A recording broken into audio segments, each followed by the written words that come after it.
Hello, my name is Samson Akinola. I'm the host of the Rule of Law by Akinola Law Show. I'm a legal practitioner in the City of London.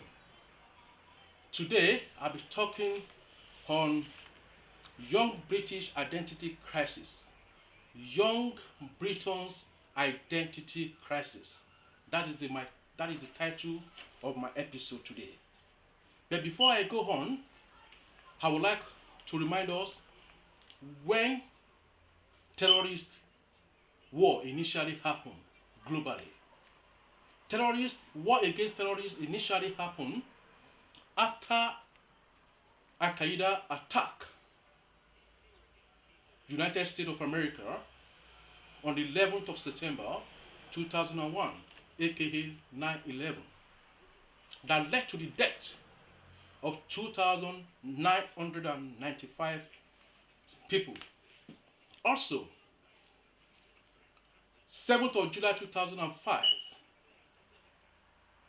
Muslim extremists attacked United Kingdom, London precisely. They attacked 3 trains in London and 1 London bus that led to the death of 52 people and about 700 people injured. 2 weeks later, on the 21st of July 2005, 4 bombs were discovered, but it was dethroned. It wasn't exploded. Also, on the 30th of June 2007, Islamic extremists attacked again in the United Kingdom, Glasgow precisely, attacked Glasgow airport. Some of those extremists were academics. They were medical experts. What is their problem? Also, on the 22nd of May 2013, 2 young British citizens attacked an off-duty soldier man in Woolwich, London, and was beheaded broad daytime. Now, what is the achievement of the killers of that soldier? What is the achievement? Now, that prompts me to think there is identity crisis in the United Kingdom. Precisely, the identity crisis is from the children that we have in the United Kingdom. I came to the United Kingdom in the 1980s. But before I go to that area, I would like to remind us how immigration control established in the United Kingdom that gave those children the opportunity of becoming a British citizen. Now, Immigration Act 1971 was initially controlling all immigrants in the UK. Later, it was amended to British Nationality Act 1981, that is BNA 1981, that came to enactment on the 1st of January 1983, and the part 1 of it determined who is a British citizen. Now, depending on when individual was born in the UK, will determine who is a British citizen under BNA 1981. It determines when individual was born in the UK. Either you were born before 1983 or 31st of December 1982, or after 1982 or from 1st of January 1983, depending who is a British citizen. But now, I want to make a point of correction. When I'm talking of the British citizenship, I want to exclude 3 sets of British citizens so that they are not part of my campaign today. That is the citizens of the UK colonies. They are not part of my campaign. British overseas territory citizens, they are not part of my campaign. British overseas citizens, they are not part of my campaign. The people I'm talking about is the real one that was born in the British soil. Starting the people, for example, the people who were born in the UK before 1983, they were automatically a British citizen. Also, the people who were born in the UK after 1982 is a British citizen on condition. That is what I want to explain better on. They were British citizens on condition, and I explain the condition. One, if one of their parents is a British citizen or a settled person in the UK. A settled person is somebody that got indefinite stay. He's a settled person, but he hasn't got his British passport. Now, the BNA 1981 is a bit draconian. It doesn't give everybody to become a British citizen. It's a bit draconian, it's not flexible. Then the law changed again that make it flexible. And that is what all the British citizens are enjoying today. The people that my generation that came into the UK, born in the UK in the 80s and 90s, what they are enjoying. So it gave them under Nationality Immigration Asylum Act 2002, which came to force on the 1st of July 2006. Now made it possible to include illegitimate child born to a British father to become a British citizen on or after 1st of July 2006. Now, my bone of contention is now, let the young British citizen choose their identity for themselves when they attain the age of Gillicks competence. What is Gillicks competency? Gillicks competency gave us some definitions which I would like to identify to you so that you can follow me, please. Gillicks competence is, for example, say if a child understands the problem and implication of his or her action. According to Gillicks competency, a child of 15 years, 16, 17, 18 can take a decision. The purpose of it is because there is identity crisis from the children that were born in the UK. Some of them doesn't know which one to choose. Either they choose the British citizenship or they choose their parent nationality. So this gave identity crisis. And I think this is one of the problems that the Britons community are facing today. Because when I do my research to who are the terrorists in the UK, from my research, I could see that the terrorists were from Britons community. Britons community means black, Asian, minority, ethnic group, which I am a member of Britons community. I'm a black man. Black, Asian, minority, ethnic group. And if you could follow me on from all the news you'll be hearing, the terrorists were from this community. And I look back, I think there is identity crisis between those children. For example, I'm from Nigeria. My child can determine to say, oh, Dad, I don't want to be a British citizen. So, he or she has the flexibility to become a Nigerian. I can hold a Nigerian passport.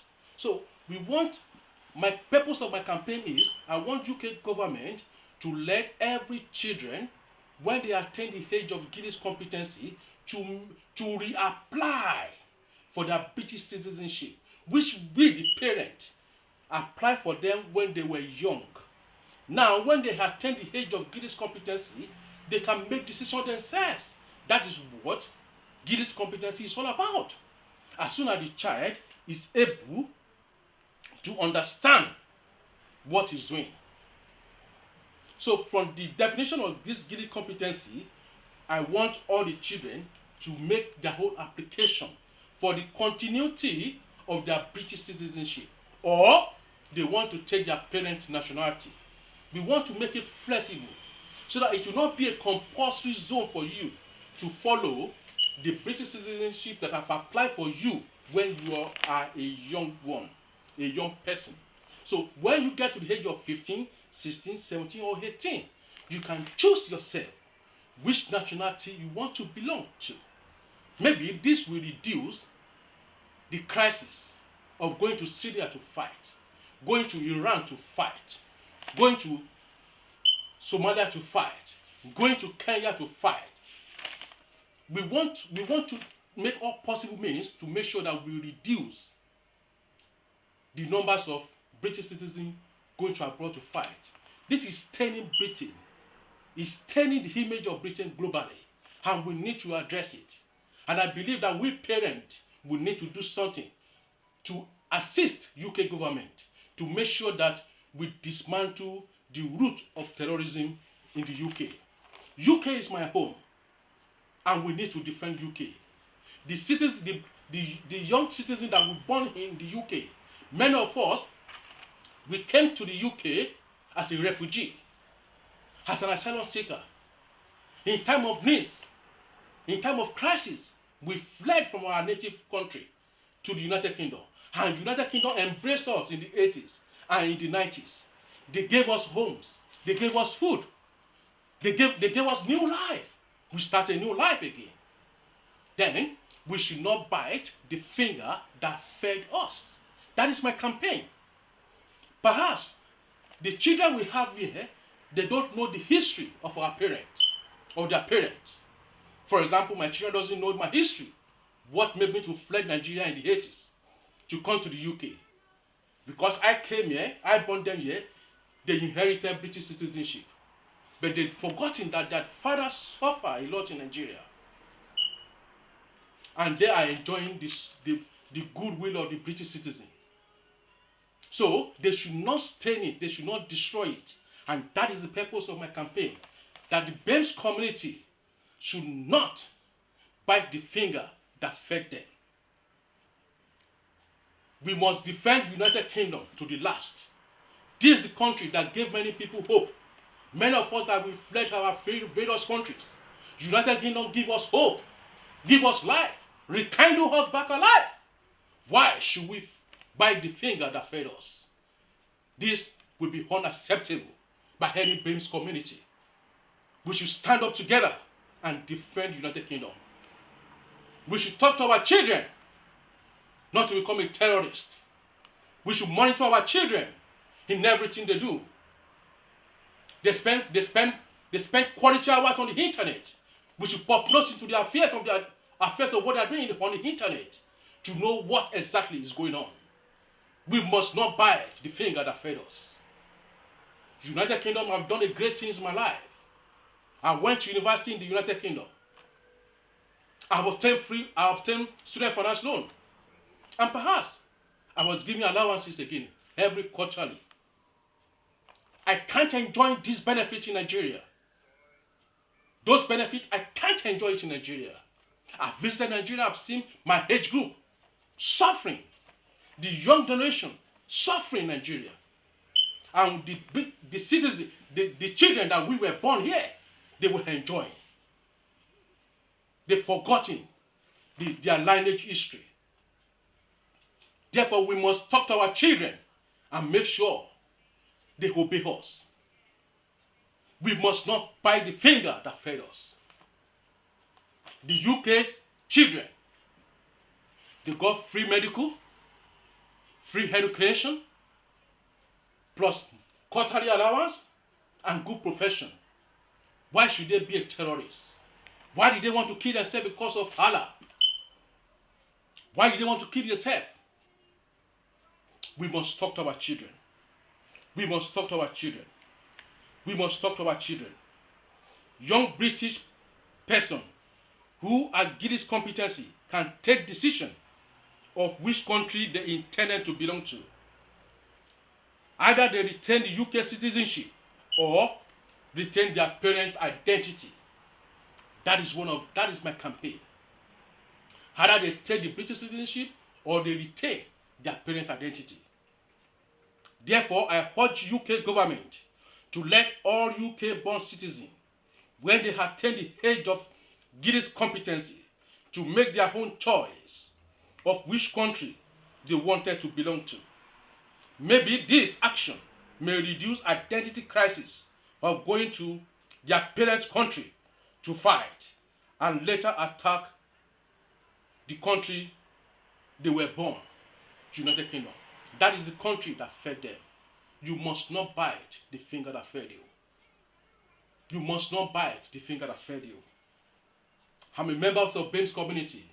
I will never bite the finger that fed me. UK government have done a great things in my life. And in your life as well. And in your life as well. They have done a great things. They gave us new life, new hope. Why should we destroy it? We must talk to our children. We must stop this Syria fight together. We must stop terrorism in the UK together. Togetherness, I strongly believe we can do it. Togetherness, we can do it. We need to support UK Prime Minister David Cameron. He made a speech on the 3rd of June 2013 after the Woolwich attack that we should stop terrorism in various places. Schools, prisons, hospitals, universities, colleges. We must stand up to stop terrorism. It's a global cancer that needed urgent treatment, that we need to treat urgently. It's an epidemic that is spreading. If care is not taken, it will spread beyond these. And we need to attack it. We need to address it on time before it spread beyond this. Thank you very much. This is my contribution in Akinola Law Show. I see you next time for my next episode. That is War Against Terrorism, Part 2. My next episode. War Against Terrorism, Part 2. Thank you very much. Bye.